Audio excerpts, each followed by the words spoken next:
Good morning, everybody.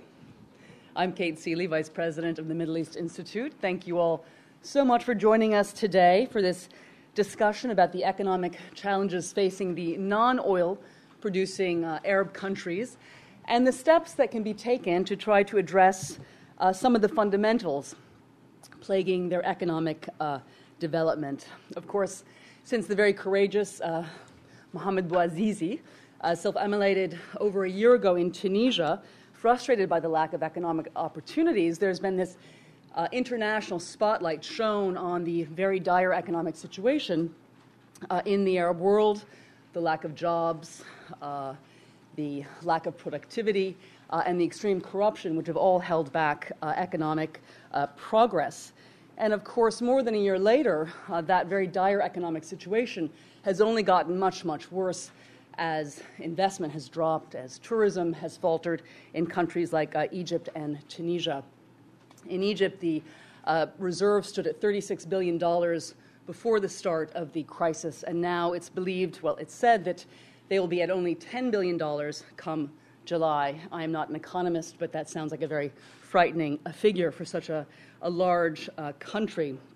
And of course, for all of these countries, their economic woes are very much tied to their political woes. It's very hard to imagine political progress without some sort of, or rather economic progress without political stability, which looks very hard to achieve in places like Egypt and Yemen. Over the course of the past year, MEI has been trying to highlight the economic and political challenges in the region in the wake of the uprisings and the linkage between the two through our many programs. And we're very honored today to be co-sponsoring this program with Safadi Foundation USA. And for those of you not aware of the Safadi Foundation, it is dedicated to Lebanon's human development, but it also seeks to strengthen civil society capacity and governance priorities throughout the Middle East, not just in Lebanon. So I want to thank the Safadi Foundation for joining us today for this talk. In fact, it was Laura Alameh of the Safadi Foundation who told me about the presence of Dr. Toufic Gaspard here in Washington, who I gather is here for the IMF meetings. And little did she know that I am constantly looking for Arab economists in Washington. There are very, very few of them, as I have discovered rather painfully over the last year. And so I jumped at the opportunity to host him here today. We're very, very fortunate to have him here at MEI. Dr. Toufic Gaspard is the economic advisor to Lebanon's finance ministry, where he's very familiar with the linkage between politics and economics in the region, and has had to deal with some very similar economic challenges working to improve Lebanon's economy. And Dr. Gaspard has written a book on Lebanon's economy, A Political Economy of Lebanon, 1948 to 2002, The Limits of Laissez-faire, and these days is working on a book on labor and development in the Middle East at large, and hence the inspiration for today's talk. So he'll have a lot of fresh ideas and insights for us, which we're all very much looking forward to. Previously, he worked at the International Monetary Fund in Washington, D.C. as advisor to the executive director, and he's been working in academia, lecturing on economics and the political economy of the Middle East at the American University of Beirut and Balamand University, and he has also worked in the private banking sector. So it's a great pleasure and honor to have Dr. Gaspard here from Beirut, where the economy seems to boom regardless of the regional situation. So we hope that he will share with us some of Lebanon's secrets that can be applied elsewhere in the region. So now please join me in welcoming Dr. Toufic Gaspard.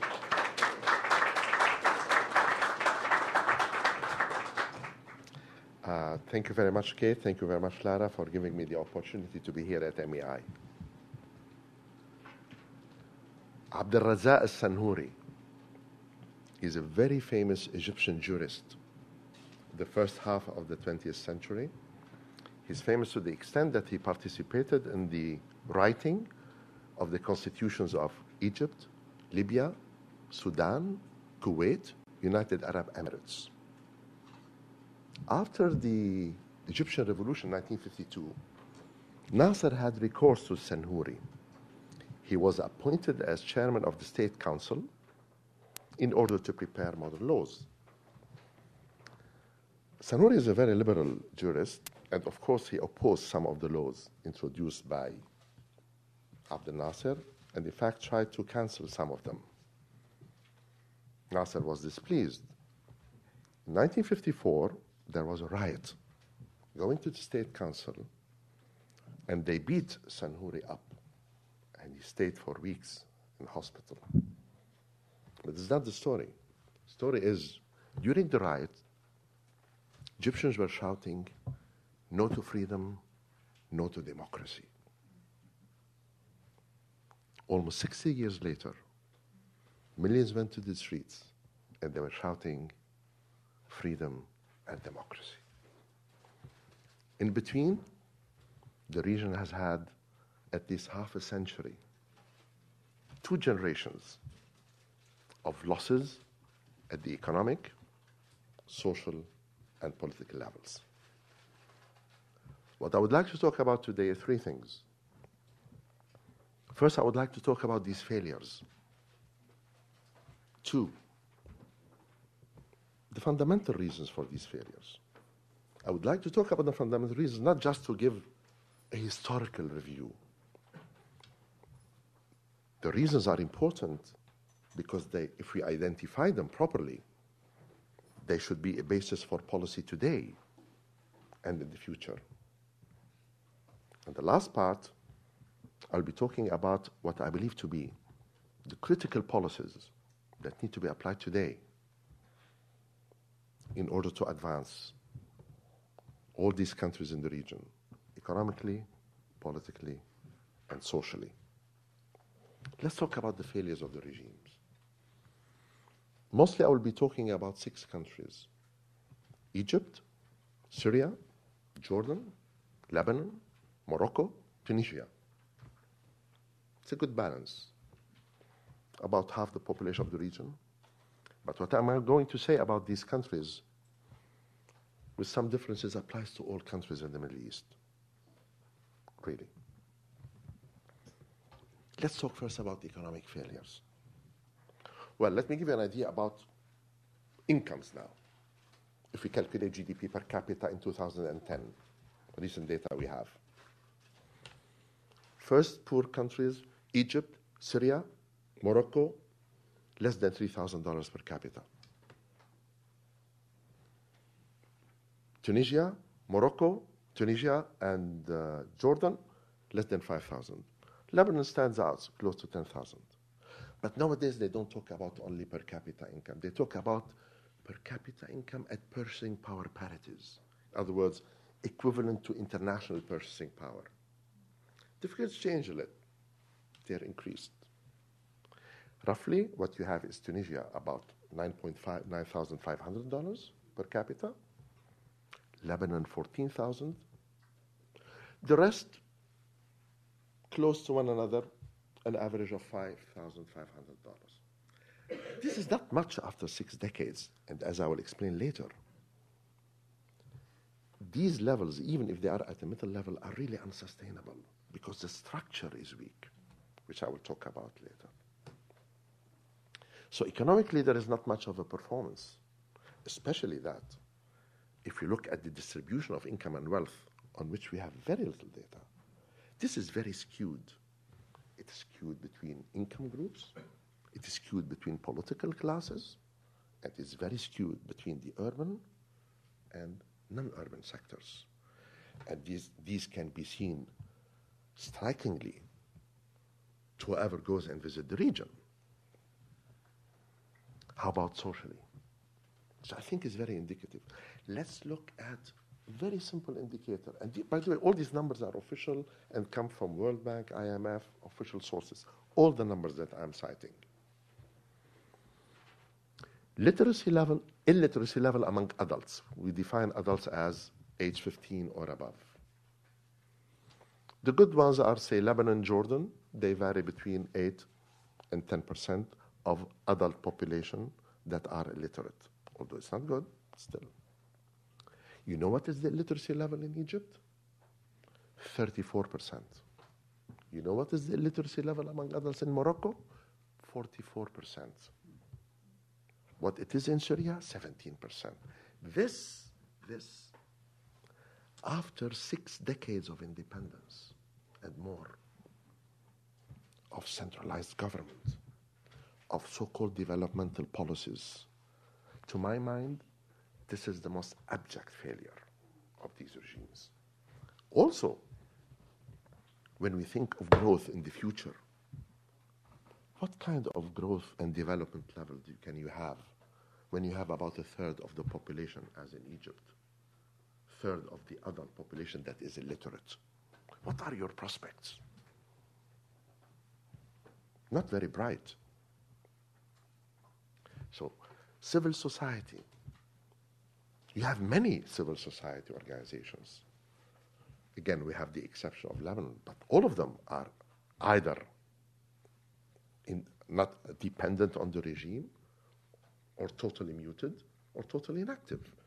There is literally no civil society in the region.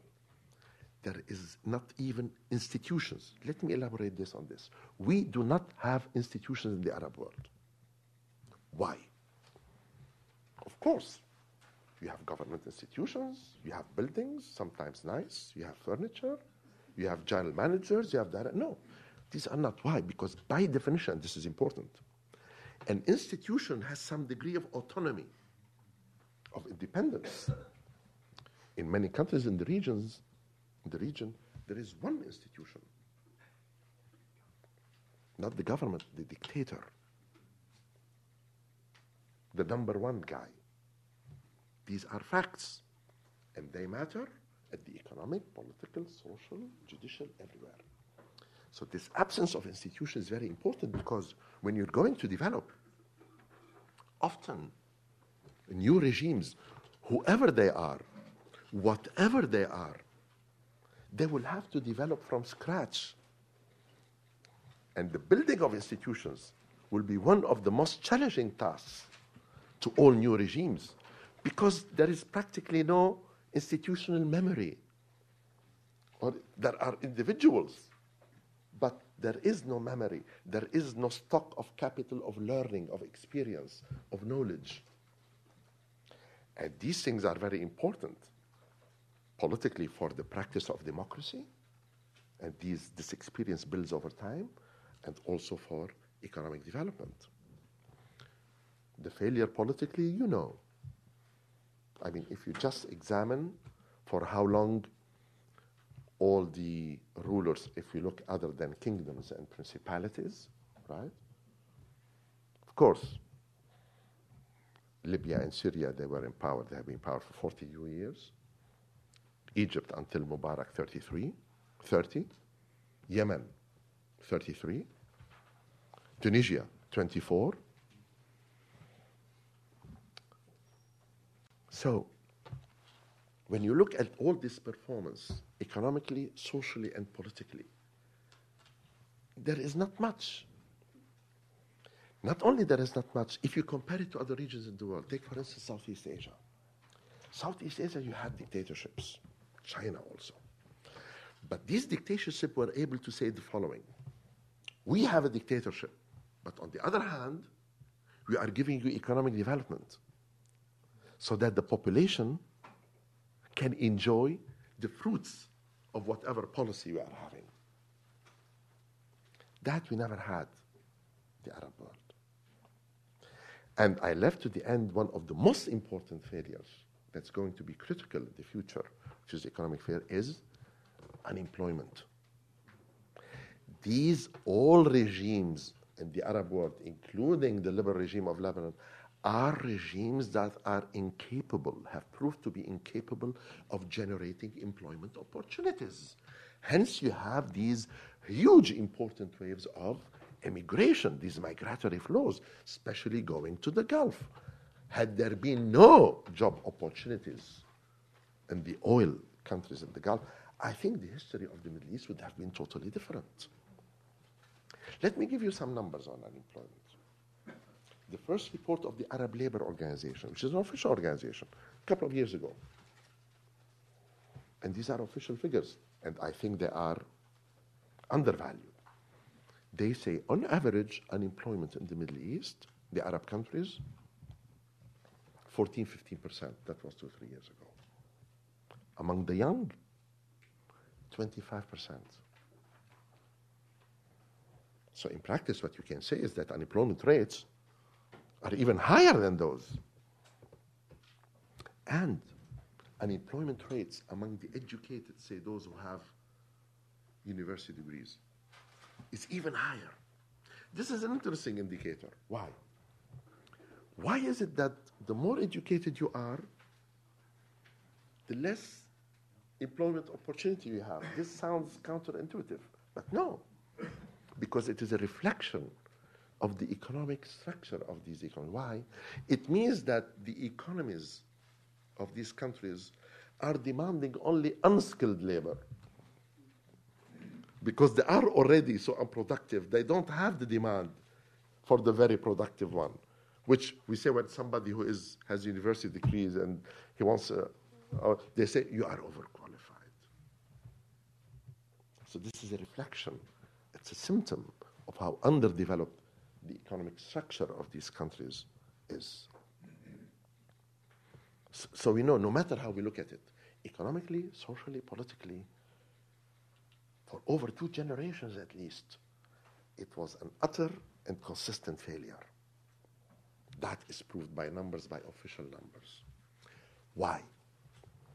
We like to ask why, although you can have some intuitive answers, because we would like to know what are the fundamental reasons, so that critical policies would focus on these reasons. Let me give you some apparent ones. I mean, these economies are not productive. Let me give you an example. 2 years ago, there was a major study by the World Bank. There is a very important indicator about productivity. It's a technical term. It's called total factor productivity, which is the residual productivity after we take into account contributions of labor and capital. But take it as it's a very important indicator of how productive a system is. They said, if we take in 2007 as a point of reference Brazil and put it at 100, what was the total factor productivity of, say, Lebanon?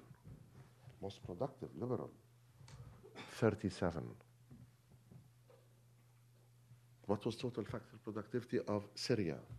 25. Compared to Brazil, not compared to the United States.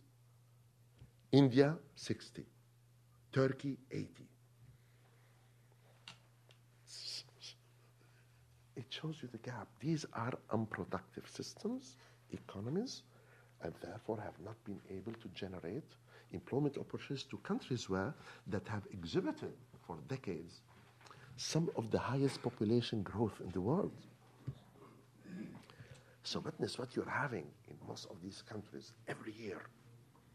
You have millions of people going to the job market, they can't find jobs. Hence the tension here. So therefore, I think you can really summarize the aspirations of, I don't call them strike, of these uprising, 2 words. If you address these 2 words, you have it. Jobs and democracy. This is, I believe, in summary, the demands of the people, no matter how they're expressing it. Jobs, just a job like any human being. Democracy, I think it should be understood at a very fundamental level. Say, free speech, regular election, basic human rights. This is part of a human declaration of rights everywhere. And the failure of the political and social society can be revealed in a very interesting phenomenon.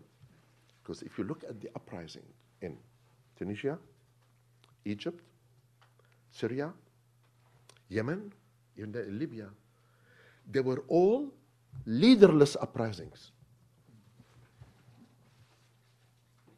After 1 year, none of them has a significant figure or small group of figures, because all democratic opposition has been eliminated in one way or the other, and because of the absence of institutions. They are leaderless uprisings in all of these countries, which is a weakness, of course, but it is also a strength in a sense. This makes it difficult to be controlled. Why? I was talking about why we have these. So we said low productivity, and that reflected itself. We economists like to look at like important measures of investment. In all of these countries, share of investment in GDP has always been less than 25%, if you look at the last 2 years.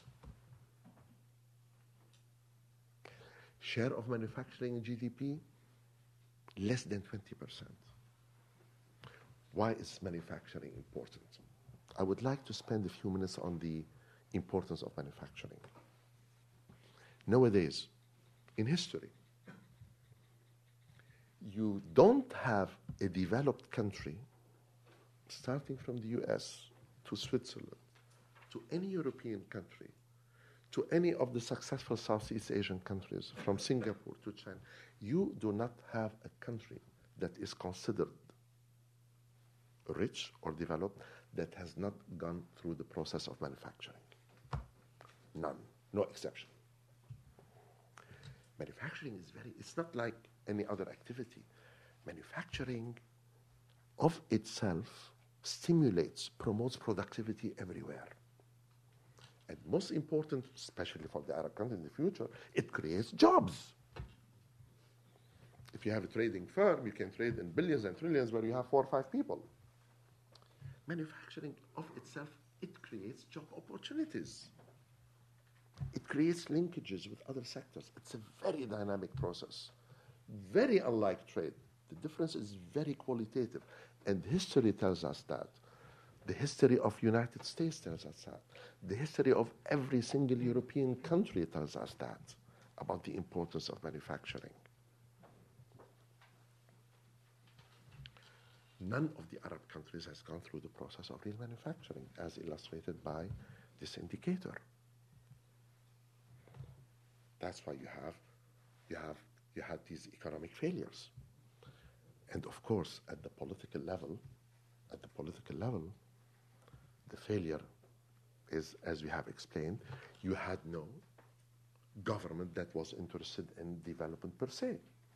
The other condition concerning all advanced countries, I said you had one common characteristic, which is manufacturing, but the other one, and here we get the two fundamental ingredients that history tells us have promoted development in any country, bar none. You always had what we call a developmental state, meaning that at the top of the political hierarchy, there is a person or group of persons who would say economic development is a central objective. They went through protection, through promotion of industries. United States did that, 19th century. Protection of industry, promotion of railways. Germany did that. Italy did that. France did that. Southeast Asia, Singapore, Taiwan, Hong Kong, South Korea, every single one of them, no exception. China. By the way, I was talking about the importance of the share of investment to GDP, where in the Arab countries always less than 25%. Do you have any idea what is the rate in China? I mean, not only 1 or 2 years, over the last 20 years or so. You know what is the share of investment in their GDP? 48%. Year in, year out. And you know what is the most important policy of China? Contrary to what all the press is saying. Their focus on manufacturing is of the most strategic importance. Why? Because through focusing on manufacturing, they are getting all the skills, learning by doing. And gradually, they would be moving from one level of manufacturing to a superior level. Japan did that. South Korea did that. Europe did that. United States did that. So Japan in the last 10, 15 years has created skilled labor force, has accumulated experience.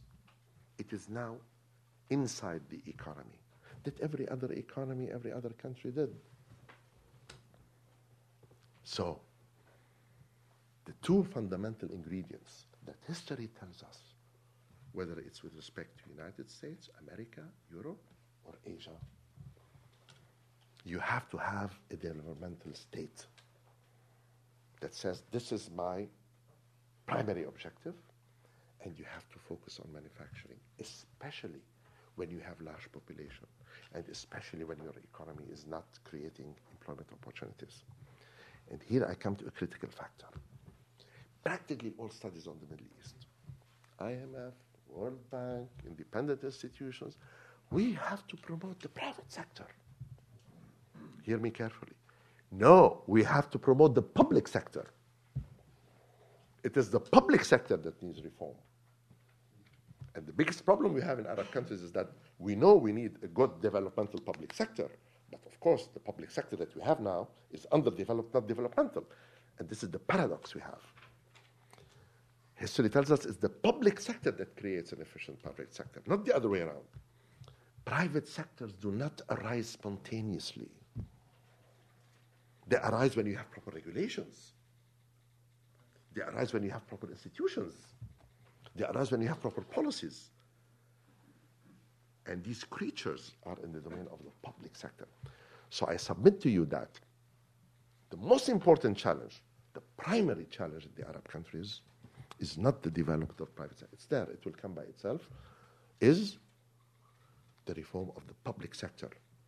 That would be illustrated by the establishment of public institutions that are workable, that are efficient. Hence we come to the critical policies. Of course, once we look at what has happened and we try to identify causes or reasons that are, as I proposed, I submitted to you, then your critical policies should focus. I don't like the shopping list approach. Often when they have problems, people come and then they give you 30 problems and 70. Fine. I mean, this is shopping list. You can always do that. But the art of policy, especially political, is to say which is the most important, one or two, that would bring along all the rest. This is the art of a politician. This is the art of anybody who's involved in policy, whether economic policy or political policy. So focus of reform, and now which is uncertain, is the public sector with its institutions. Here the West can help a lot, right? And definitely, I would advise any regime that comes to power, put the priority in your policies on the establishment of manufacturers. Call it subsidies, call it technical assistance, call it whatever help. You have to promote that sector in order to create quickly jobs for this army of unemployed. Of course, I'm not saying that the public sector should handle manufacturing. No. Of course, here comes the role of the private sector, but it is up to the public sector, government, to create the right environment, the right framework for this. Public sector, institutions, and of course we say democracy. Democracy understood as these basic principles of regular free elections, basic human rights, not more. Here comes the example of Lebanon I would like to talk about. That was a central subject of my book on Lebanon. Lebanon is a singular case, not because I'm Lebanese. It's singular in the sense that you have no other country like it. In what way? As an example, as a case study. Lebanon, not only in the region, in the world, was the only country after the Second World War that had a totally free economic political system. Since 1948, totally free exchange rate. Although it was founding member of the IMF, when at the time they had control, where exchange rates could not move beyond plus or minus 2%. Totally free. Totally free capital movement. Since inception, since 1948, anybody could transfer all their capital in whatever currency immediately. No capital controls. Totally free product markets, totally free factor markets. No country had that. And you know that Lebanon entered the world in 1975 with zero government debt, negative even. No deficit, no government deficit. And 35 consecutive years of balance of payment surplus. Even today, the odd year we have balance of payment deficit. In other words, Lebanon exhibited all these conditions that what we call the Bretton Woods institutions dream about, what we call macroeconomic stability. 99.9% of the cases, what does the IMF tell countries? Get your fiscal house in order. No deficit, reduce deficit, right? Look at your balance of payment. Lebanon had never a problem with that. It had democracy plus market, totally free market, plus very strong macroeconomic condition. And yet, if you take the period until the start of the war, which is almost 25 years, it exhibited the lowest growth rate except for Egypt. Yes. The importance of the singular illustration is that it showed that if you have totally free market, totally democratic, these are not sufficient conditions for growth and development. And Lebanon provides a very important illustration to all these countries, the Arab world, of what I would call the shape of things to come or things to avoid. Here comes the role of the developmental state. We had a brief period of developmental state in Lebanon, too brief, with Shihab regime. Most of the institutions that are still functioning today were created, originate from the Shihab period.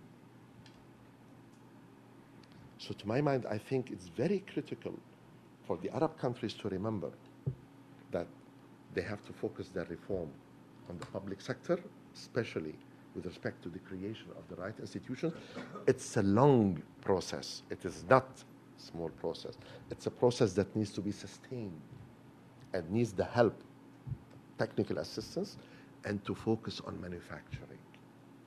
The West can help, but you see in this regard, there may be a limitation.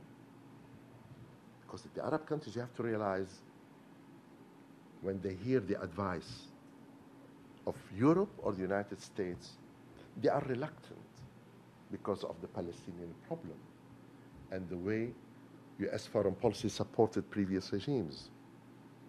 Unfortunately, so in the case when Arabs hear the advice coming from U.S. and Europe, it is as if they're saying, it's the singer, not the song, that is the problem.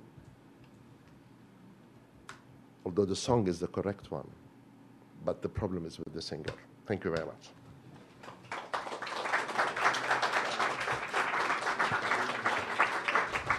Thank you very much, Mr. Gaspard, for that very informative and very interesting talk. I personally have learned a great deal. What I hear from you is an enormous amount of frustration over how much the Arab countries have squandered the chances they had. We're all overwhelmed here with sort of where to begin. I would like to begin the question and answer session by picking up on this issue of where to begin. You mentioned manufacturing is very important. The question would be what form of manufacturing, what sort of sectors can one really develop in the Arab world that tie in with the Arab world's strengths? I mean, granted, every country has different strengths and weaknesses. The Arab world's proximity to Europe, facilities with languages. Where should manufacturing and job employment begin? What are some very viable sectors? Traditionally, there are the traditional sectors that history tells us about, namely food, shelter, construction material, food processing, because with food processing, you use the inputs from agricultural sector. So it provides the important linkages. Clothing, in fact, Syria recently has displayed, because private sector was revived, they have started a very interesting pharmaceutical industry. So basically, I would say start anywhere, and let the investors decide where to go later. So you do not have to be what we call picking winners as such. Provide assistance to the sector as a whole, manufacturing, and let the investors go wherever they feel their investment can be more productive to them. But you have I mean, it would be a government responsibility to provide incentives in various forms, taxation, loans, technical assistance, to manufacturing much more so than for other sectors. It doesn't mean you neglect other sectors. It means you would focus on manufacturing as a priority. If you please state your name and affiliation. Maha Kadura. Just I want to, you insist on manufacturing, but you know there is a theory, you have to strengthen your strong point. So if we take the two countries, Egypt and Algeria, who are very important in the agriculture field and very well known. And when Abdel Nasser came to power, Boumediene came to power, they insist on the manufacturing and building for new jobs. And what happened? They couldn't challenge the other countries' manufacturing and the manufacturing level, and they lost all their power in the agriculture field plan. So it was a catastrophic for the both countries, which I think they should have built a very good plans and strengthened the rural and the agricultural field and keep the people who are strong in that field to stay in the, and not to move more to the cities. And also for when you say about dictator, I think the most terrible thing, I don't know if you mentioned it, is not the dictator, is the corrupt dictator. Which part it comes with it? This is, because when you have a corrupt ruler, nobody has confidence to invest in the country as companies or as individuals. And there is no rule of law. How you can invest in a country when there is no rule of law? So automatically you are losing your money. Yeah. Shall I answer each one separately? Yeah. Again, you're right, but I did not want to establish a list of problems. To my mind, corruption is rampant in the Arab world, but it is part of the failure of the public sector. It is a reflection of it. It's an extension of the failure of the public sector. Now, when you say, for instance, we have to insist on strengths, or this is very static, and history tells us it has not worked. Let me give you an example. If you find that there is a country, most of the people are agriculture, are you telling them you should not move to manufacturing and become more advanced, focus on agriculture? Then we would have stayed in Europe as an agricultural country. United States would have remained agriculture. No, we have to look at these problems dynamically. Everybody knows if you stay in agriculture, it is not going to move you to a modern and productive economy. Take, for instance, the United States. The United States has perhaps the most productive agricultural sector in the world. Not because it is agriculture, because it has a very developed manufacturing sector, and agriculture in the United States is very mechanized. It is as if it's an extension of manufacturing. You see, now in all European and United States developed economies, you find that less and less people are working in manufacturing. Not because they are no longer industrial countries, but because their manufacturing sectors have become so productive that they need less and less people in them. In poor countries in the Arab world, you have less and less people in manufacturing, not because their sector is productive, because it's very unproductive, and they go to the urban centers looking for jobs. So the two situations are different.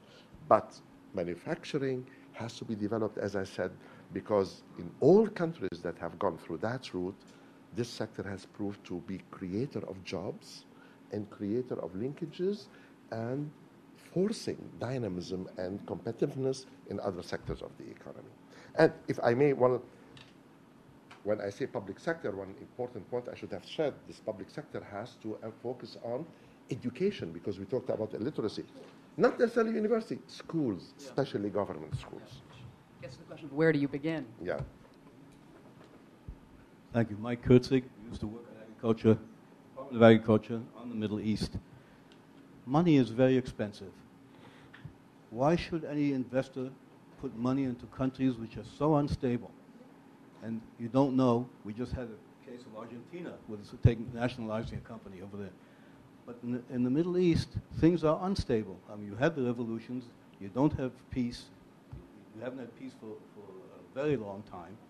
And so why should anybody put their money into it? And the second question are countries like it investing in Algeria, investing in Tunisia, in Syria, are they putting their money there? I'd be very surprised if they were, because they know the instability of the situation, and they know that money is not cheap. No, you're absolutely right. In present circumstances, nobody would invest. Any investor would look for a decent return on his or her investment. I'm talking about situation when these developments will unfold and reach a certain point of stability, politically speaking. Otherwise, of course, it doesn't make sense to talk about investments during unstable times and when you have uncertainty regarding the political environment. You're right. No, I'm assuming that you have a regime that has been established, that has acquired some stability. Then I think these are the policies the priorities that this regime would have to focus on. Education, government schools, right? Focus on manufacturing, create institutions. And the rest, I think, would follow. These are the priorities. Question in the back. Thank you. My name is Hazami Barmada, and I'm from Al Mubadara, the Arab Diaspora Initiative. But I actually have two questions for you. Number one is trying to engage the diaspora on investment in the region, whether it's through technical assistance or financial. Can you address the issue of OFAC and the U.S. government regulations that complicate people's ability to invest freely without kind of fears domestically here? And second of all, regarding specifically the technical assistant placement of diaspora and helping build capacity of institutions, how do you address the issues of local communities maybe not being receptive to this type of investment and participation, and governments not welcoming international technical assistance, potentially even local partners not wanting to share that resource? On U.S. government, I tell you about the frustration of my own when I talk to officials, whether in my official capacity or personal capacity. When you want to talk, say, about Lebanon, which is the most liberal. The first question they ask is Israel. So it is as if nothing else matters. And this is very frustrating for us, so I cannot speak for the U.S. government. I would say, fine, I mean, it is up to the U.S. authorities to determine what is in their interest, but at least have a balanced view. Say, okay, we are interested in Israel, but there are other considerations. Democracy, openness, development, you name it. I mean, I believe that the U.S. authorities' mind is too focused on only one issue, namely Israel, and then, of course, as a mirror image of that, what's happening, which is Hezbollah. Now, on diaspora, I know of many Lebanese Americans who have doctors, engineers, top-notch, have volunteered their services free of charge. And in fact, there is institutions that is an institution coordinated by the UN in Lebanon with a list of all these people who are willing to help. And a lot of them have been frustrated by the level of corruption and inefficiency. Again, the primum movens, the alpha of it all, is what kind of political system you have. If you don't have a reasonably democratic, open system, nothing will follow. Nothing will follow. Even dictatorship in Southeast Asia have some element of internal democracy and openness, right? I mean, South Korea has been known to have Japan, where levels of corruption are very high, correct? It's institutionalized even. But it's not only that. So I'm not one who says, if you have corruption, it's like, no, but you have to look at the bigger picture. It's part, but the rest is working efficiently and properly, and it's delivering goods. In the Arab countries, nothing has been delivered, economically, politically, or socially. And it's quite unusual. So we have to start with the political system.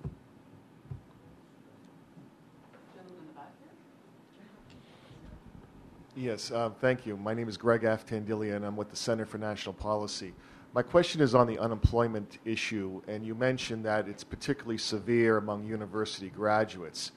So when you talk about the manufacturing sector, certainly there could be some white-collar jobs for university graduates in the management sector, but the bulk of manufacturing jobs would be blue-collar workers, not something that university graduates would do. So I was wondering if you could address some of that issue. Yeah, not only, I know of a few manufacturing concerns in Lebanon where they have not only at the managerial level, but also they have, although the size of manufacturers in Lebanon is not that large, I mean, they would be employing, say, a few hundred, they have their research labs testing. They use pharmacists, they use chemical engineers, they use engineers. So you have outlets, and definitely the outlets in terms of numbers that are offered by manufacturing concerns are significantly larger than they would be offered by any other concern. Again, you see, manufacturing is not only the numbers. It pushes all other sectors in the economy. For instance, if you create food industry, you create demand for agricultural sector. Not only that, you impose certain quality standards. Take McDonald's, Burger King. When they go to third world countries, they impose on potato farmers certain criteria, certain quality standards. These are what we call backward linkages. So they stimulate not only production, but they stimulate quality improvement.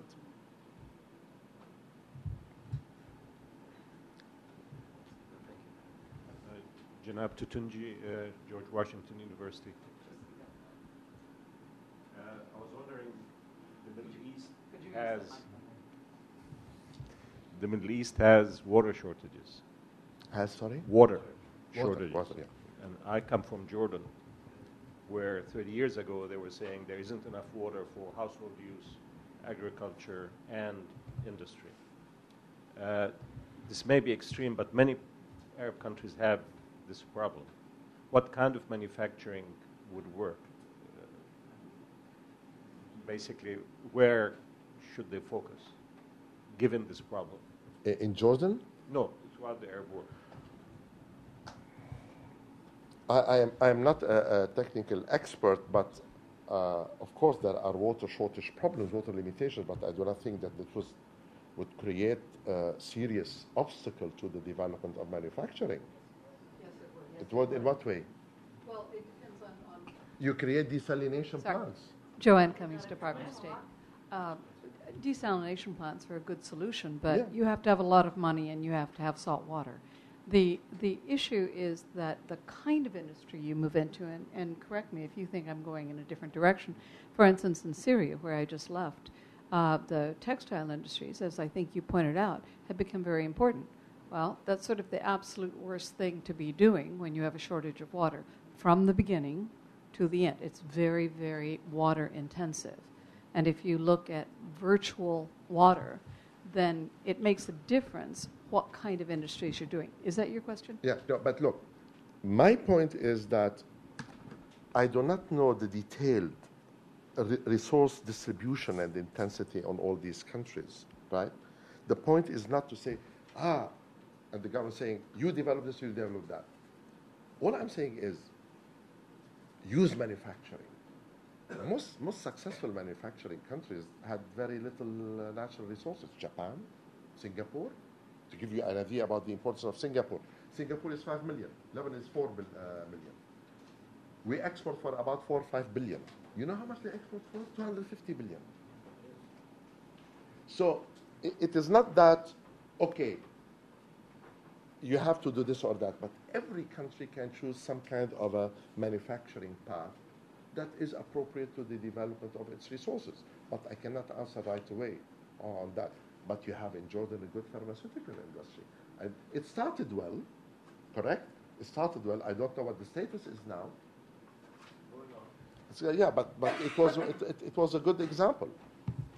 Question in the back here. Hi, Mohammed Rauda with the Aspen Institute, and I wanted to focus a little bit more on Lebanon in particular. And my question is, with the raise in salaries in Lebanon coming up right now, how is that going to affect the Lebanese economy? What is that going to do to the people? And is that going to help us keep skilled graduates? Because, I mean, Lebanon has some of the most skilled graduates coming out of the region. How can the country hold on to these graduates, and what jobs can they open up for these people? First thing, most Lebanese graduates who come from good universities, most of them think of emigrating because they don't find the right jobs. And if the most liberal economy cannot create enough employment opportunities, think of the others a fortiori. About recent wage increases, two sectors are going to suffer more than any other one: manufacturing and government. Why? Manufacturing depends a lot on exports. So this is going to hit its cost structure. It would make it less competitive unless it may provide an incentive for increasing productivity. Why would the other sectors be less constrained by this increase? Because there is a lot of oligopolistic structures in Lebanon. In other words, most enterprises, private sector, will be able to pass on the cost increase, especially in services that are most of them non-tradable. But government will have to bear the cost. In fact, we are now in the process of preparing the budget, and we feel the brunt of this increase. It is going to raise expenditures on wages and salaries by between 35 and 40%. So this is a big whammy, and this is going to force the government, in order to maintain a ceiling it has imposed on the deficit, to identify revenue compensatory measures in terms of increasing taxes and likewise. So, question, Sean? Hi, Sean Carberry, NPR. To me, there's a little bit of a Groundhog Day kind of syndrome here, that a lot of what you're talking about has been talked about for a long time. There have been decades worth of reports, UN, World Bank, IMF, looking at some of the problems in the Arab world and recommendations, public sector reform to create a manufacturing sector, things like that. And the question that keeps coming up is, what is being done differently to try to approach this, to try to inspire public sector reform, instead of just simply saying it needs to happen and here's what would result? Is anyone trying a different approach? And what are the barriers that continue to prevent this from happening? I'm glad you asked the question, because it shows that I did not express myself clearly. I'm saying things that are exactly different from what IMF, World Bank usually say. When they talk about public sector reform, it's just another word to say, well, reduce corruption. I shouldn't use the word public sector. I'm saying you need a totally different public sector. So perhaps the word from my part, public sector reform, is a misnomer. It's not a reform, it's a totally different government sector, totally different public sector. Well, so it's the same question of how do you I don't know, but this does not come. I'm an economist, and I'm saying the alpha at the beginning is a political process. There is an uprising now. It's a golden opportunity. I am not governing that. But I would hope very much that whoever comes to power will bear these considerations in mind, because these are the essential ones. Now, how this process will evolve, I believe, personally believe, it may not be in the next few years, but the process is moving towards more democratic institutions. And I think this is good. For instance, take Egypt, which is very important. It is very likely they will have some form of government where the Muslim Brotherhood is dominant. Imagine it's all Muslim Brotherhood. I personally welcome that. I'll tell you why. Because Muslim Brotherhood is very powerful in Egypt, right? And the other Arab countries. Therefore, they should be given a shot at government to show what they can produce in terms of effective policies. Then people will realize whether they have the solutions they claim they have, whether they have it or not. If they succeed, good for them. If they don't, what are they going to do with tourism, with financial institutions, with constitutional reform, with minority rights? These are very real issues that they would have to address concretely and specifically. But what is interesting and frightening at the same time now in the region is that there is a paradigm shift. I mean, there is a paradigm shift in the sense that regimes that have been ruling for more than half a century are gone. What will come afterwards is really the big question now. There is a paradigm shift, the form of the regime. But what I'm saying is, whatever this regime, if they don't go this route, because history tells us that there are going to be problems on at least two very simple direct fronts. Jobs. People want jobs. They can't work. And if there is a world recession, and also a recession in the Gulf, where are these people going now? Gulf has been a shock absorber for decades. Jobs and basic human rights that now everybody is demanding. Even in Tunisia, Ghannouchi, right, came from France, found it important not to have a reference to Islam in the constitution, because this is the new reality in Tunisia. But do you see any innovative job creation happening in, let's say, the stable countries like Morocco or Jordan that other countries like Egypt or Tunisia or Yemen could learn from? Are there any models Take out Morocco. there? Morocco has, if you take total factor, they say it's high, but Morocco has 44% adult illiteracy. In 2010, where can you go with that kind of number? No matter how you look at it. Where can you go? 44% among adults. Women. This is the average. Women is more than half. So, but again, I am saying the beginning has to start with a different state, different government that would look at things qualitatively differently. It's not just reforming this, reforming that. That's what we call a developmental state. You say, now we have a national priority, and these things have to be sustained. It's not a question of a decree, presidential decree of a law. These things have to be implemented in a sustained manner over a number of years. All success stories tell us that. We don't have a different story. We don't have it. You want just to have the market, the private sector? Look at Lebanon. Let's take two final quick questions together, the gentleman in the back and then this gentleman. Building on what you just said about the Muslim Brotherhood and other Islamist governments that are coming to power, I think a lot has been said about the AKP and their very impressive economic performance in Turkey. Do you think that the fledgling Islamist governments in Arab countries will be able to produce similar economic results or at least follow that kind of model? Hold on, then we'll take this question. Thank you. Mahmoud Ashma, I work for the Embassy of Egypt. I have a question regarding public enterprises and how do they fit in the big picture where you need a developmental state but also a growth led by manufacture. Because usually reforms of the public sector meant privatizing these public enterprises. Big problem in Egypt. Yeah, especially that this has been the advice and the prevailing dogma. So I would like to hear your views on that. Thank you. I'm not a scholar of Turkey. This is a common question. Can Arab countries, where Muslim Brotherhood is an important political actor, and when they come to, can they take the Turkish route? I don't know, but the Turkish success story has behind it like 4 or 5 decades since Kemal Atatürk. Turkey has been developmental state in a while, stable system supported by military, but it had industrial policies. So it's a good example of what a developmental state can do, right? Not as efficiently as, for instance, Singapore, South Korea, Japan, China, but it has the goods, it shows it, right? Whether the Arab countries can do it, I don't know. I really don't know. But I think the big question is what if Muslim Brotherhood comes to power, which I personally think is a good thing. It will be the first shot at government. And at least they can show people, okay, look what we can deliver. But to my mind, it's not whether this government is good or not, it's whether they implement certain policies that we believe are critical, are central to any success story. Egypt is, since the 80s, and all governments have been afraid to tackle the public enterprise question because they are afraid of unemployment fallout.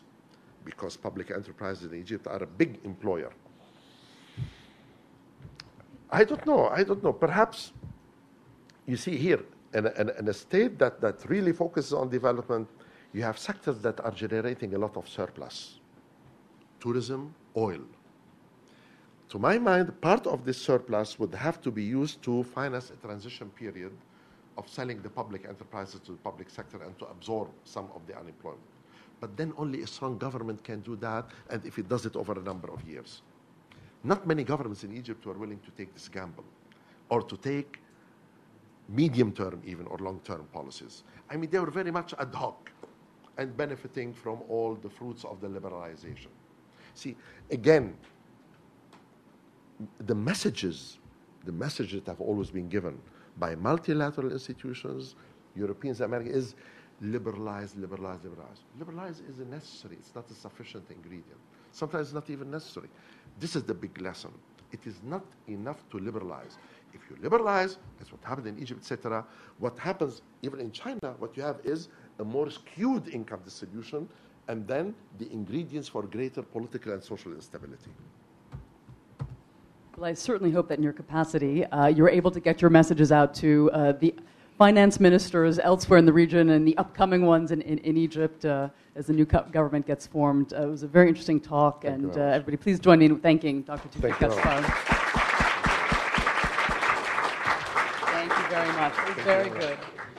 But we're still left with that question, where does one begin? What's the first? These two, three. Yes, At least yes. instead of a long list. Well, I hope you get to talk